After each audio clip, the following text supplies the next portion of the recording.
For the mental health module, I decided to watch Brain on Fire and Girls Interrupted. After watching both of these movies, the concept that I decided to research further was the misunderstanding, misdiagnosis, and ultimately the mistreatment of mental health disorders. So, what is a mental health disorder? A mental health disorder can be a psychological or behavioral issue that presents itself in numerous ways. There are thousands of hundreds of mental health disorders throughout the world, and each of these disorders presents itself in different ways, including multiple symptoms but not limited to extreme feelings, depression, anxiety, and etc. Each person is affected differently, so why are we treating them with the same treatment?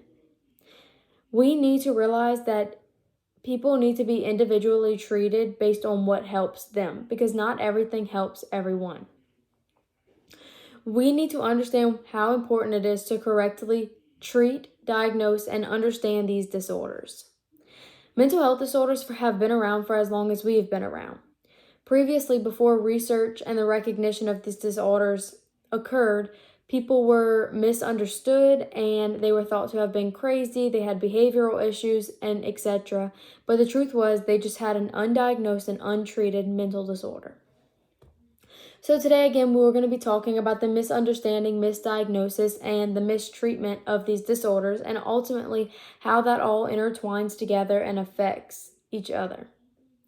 We'll cover numerous topics, including just how many people suffer from mental health disorders, whether they are medicated or not, how people are not being treated individually and need to be, because not everything that is good for one person is good for everyone, and common misdiagnosis in the medical field, including obsessive compulsive disorder, and then also the misdiagnosis of borderline personality disorder for females who are actually suffering from autism. So firstly, let's talk about just how many people are suffering from mental health disorders and how their treatment is not very individualized. According to the World Health Organization, 1 in every 8 people suffer from a mental health disorder, which ultimately means about 970 million people experience mental health disorders of their own. It is a common fact that not everyone is the same. So why are people being treated for the same disorders when they are being affected differently? Kessing's research shows that among 462,864 people, which is about half the population of Montana, were diagnosed with a mental health disorder, and of those people, 422,080 were being supplied with psychosis medication. This is about 80%. That is more than half of the people in the study who are being prescribed this medicine, and ultimately studies also showed the decreased socioeconomical status of these patients who were being supplied with this medication. This study proves that although people may be suffering from the same disorders or similar disorders, they may have the same symptoms and just very similar scenarios, they do not necessarily need to be treated the same. Every person is completely different, and that's why these disorders need to be individualized. Just because someone is suffering from the same disorder does not mean they need the same treatment. This study proves that most people who are medicated with the psychosis medication are not thriving socially, economically, so although their mental status may be somewhat in check, they are not themselves. We need to recognize that not everyone is going to thrive with every treatment. This is a misunderstanding because we know that medications can affect people differently. So why are we ignoring that and supplying everyone with these medications and actually hurting them? So secondly, let's talk about the common misdiagnosis in the mental health field. One common misdiagnosis is obsessive compulsive disorder, which is also known as OCD. So what is obsessive compulsive disorder? It is excessive orderliness, perfectionism, or an attention to detail. It is also a debilitating psychiatric condition with high rates of misdiagnoses and extended treatment gaps, according to Gonay in 2022. OCD is a common term that is thrown around every day for people that are overly clean. Maybe they're very specific to something, but this is also a wide misunderstanding because this disorder is an obsessive disorder. It is excessive, it is obsessive, and it is very extreme. It's a lot more intense than many people believe it to be. And because of that, it is a a disorder that needs to be treated and diagnosed. This misidentification is highly concerning. According to Gonay, this misdiagnosis derives in part from poor mental health literacy among clergy who are frequently consulted by mental health problems. Research actually shows that when shown obsessive compulsive disorder, 35% of clergy misidentified this disorder. That's, again, highly concerning, and it's due to the lack of knowledge about the disorder, and it's also due to relating symptoms to a certain disorder. Grouping symptoms and disorders rather than looking at them all individually and doing standardized tests and actually treating a person and diagnosing a person correctly. This misidentification also leads to a gap in treatment for those people who are actually suffering from OCD, whether that be they get no treatment because they are not diagnosed right, or they get a treatment that is not beneficial because they are being treated ultimately for something that is not OCD. Another common misdiagnosis in the mental health field is mistaking borderline personality disorder for females who are actually suffering with autism. This is a commonly misdiagnosed and ultimately leads to unnecessary and harmful treatment, according to Watts in 2023. He also says that there is a common myth that clinicians can easily recognize borderline personality disorder, leading to a shortcut in the diagnostic process and the potential for missing the signs of early autism in childhood.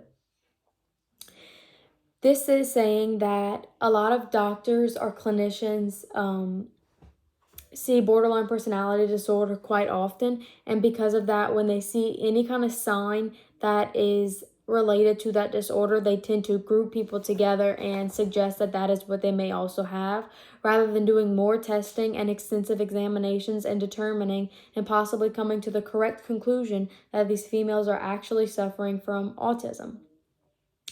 Clinicians need to be more thorough when examining patients and doing testing.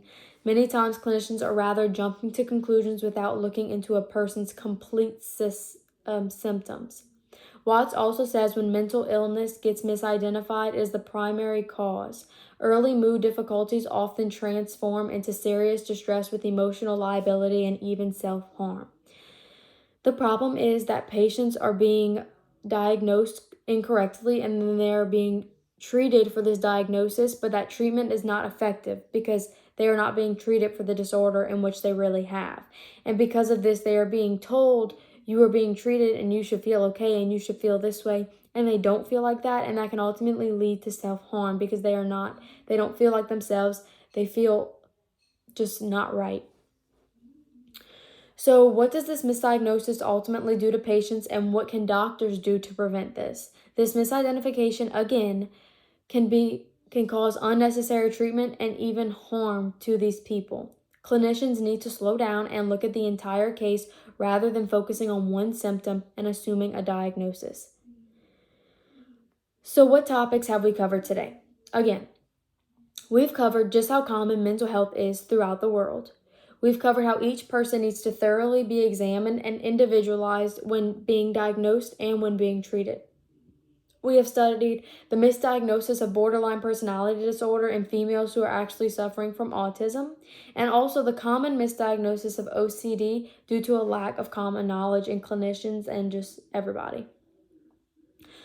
So again, mental health disorders are very common. As said above, 1 in every 8 people suffer from a mental health disorder, which is very common. When people are not treated correctly, it can lead to socioeconomical decrease in status, it can lead to self-harm, and it can lead to many other things because they are not being treated correctly. Mistreatment comes when patients are misdiagnosed because doctors fail to completely examine and assess the situation and rather group diagnose people based on one symptom rather than all their symptoms and everything they are experiencing. To fix this problem, clinicians need to slow down. They need to understand that everyone is different and they need to treat each case as if it is its own, because it is. We've also talked about the common misdiagnosis being OCD and then also a misdiagnosis of autism and them accidentally diagnosing borderline personality disorder in place of autism. This is happening because doctors, again, like said before, are only looking at a few symptoms. They are not doing complete testing. And research actually showed that specifically there is a shortcut to the diagnosis of borderline personality disorder, which leads to the failure to diagnose other disorders that person may be suffering. It is like jumping to conclusions. We do need to prevent this. It can be simply said, but not simply fixed. Doctors need to slow down. People need to have an overall better understanding of themselves and there needs to be an awareness of these mental health disorders, even in everyday people, in addition to knowledgeable staff and clinicians. And then even with all of the knowledge, the same testing and assessments and everything needs to be done, because you can't jump to conclusions and you need to be 100% positive when you diagnose someone, especially when it comes to then treating them. And if we want to treat them correctly, we need to diagnose them correctly. And to diagnose them correctly, we need to understand it. So therefore, that's how they all intertwine. So my suggestion and future consideration is that when diagnosing patients, clinicians need to be thorough and treat each case individually. Do not group treat. Do not group diagnose. Look at all the symptoms and treat people effectively in a way that will impact their lives positively. Mental health disorders are extremely common throughout the world, so why are we not making a bigger deal about them? We need to do more research with treatment, diagnostics, and even more, and ultimately the long-term effects of these treatments, whether they are good for people or not good for people. We can do trials. Each patient needs to be looked at. Let's try this medication. Next week, how are you feeling on this medication? What can we change? Are you liking this? Are you not liking this? Questions need to be asked, and the mental health field needs to be discovered and studied even more in depth.